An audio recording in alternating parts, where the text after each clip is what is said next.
भाइयों और बहनों, राष्ट्रपति जी ने आपातकाल की घोषणा की है।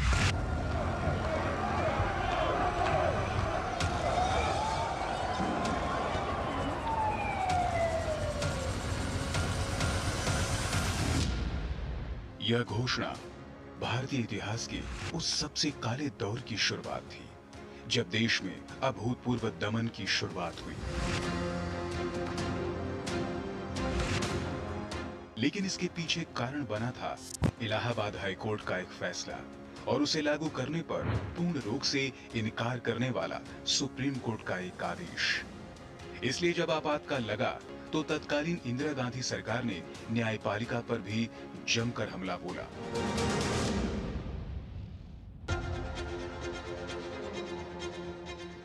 बारह जून 1975 को इलाहाबाद हाईकोर्ट के जस्टिस जगमोहन लाल सिन्हा ने वो ऐतिहासिक फैसला सुनाया जिसने 1971 में रायबरेली लोकसभा सीट से इंदिरा गांधी की जीत को अवैध घोषित कर दिया।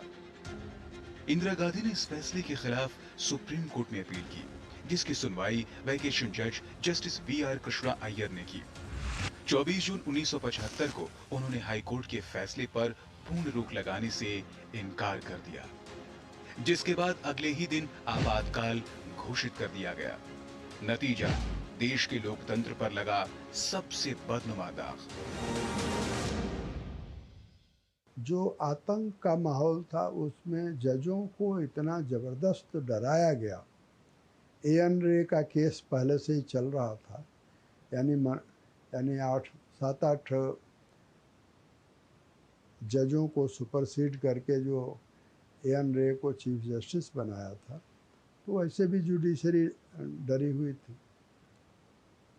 तो जबलपुर का एक केस है जिसमें जीने का अधिकार भी जुडिशरी के माध्यम से इंदिरा गांधी सरकार ने नागरिकों से छीन लिया था।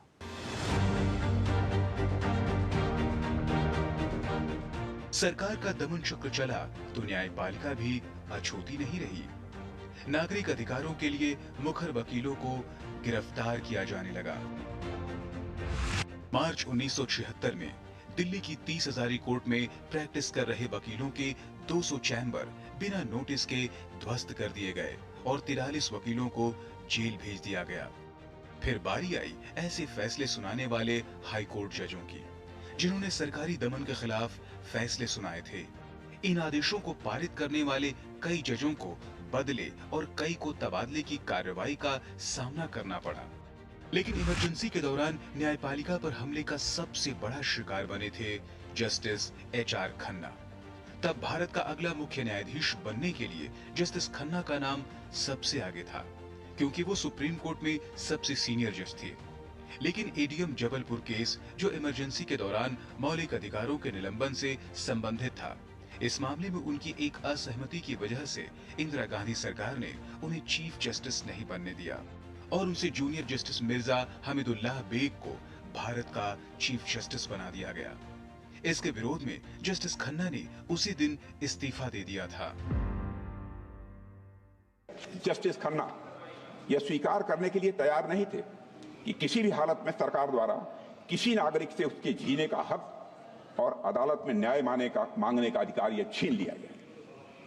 अपने डिसेंटिंग जजमेंट के लिए जस्टिस खन्ना को क्या कीमत चुकानी पड़ी है, यह बात भारतीय लोकतंत्र के सबसे काले अध्याय के पन्नों में अंकित है।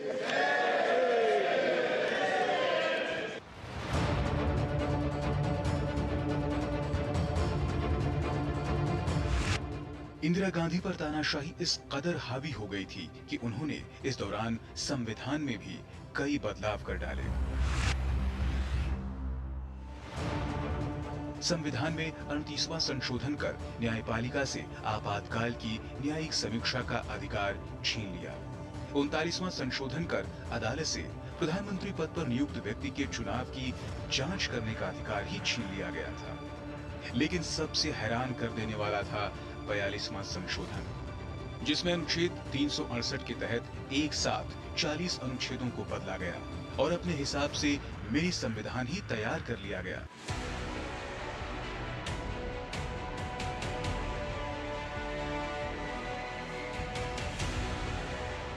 75 वर्षों के इतिहास में यही एकमात्र ऐसा संशोधन है जिसमें संविधान की प्रस्तावना में भी बदलाव किया गया था।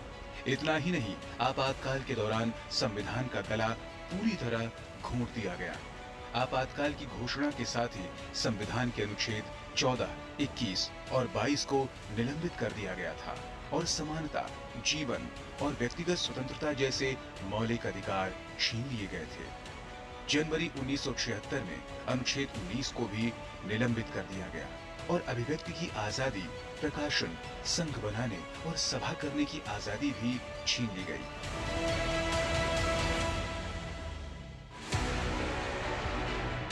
मतलब, लोकतंत्र में जनमत से डरी इंदिरा जो भी कर रही थी, कुछ भी संविधान के हिसाब से नहीं था।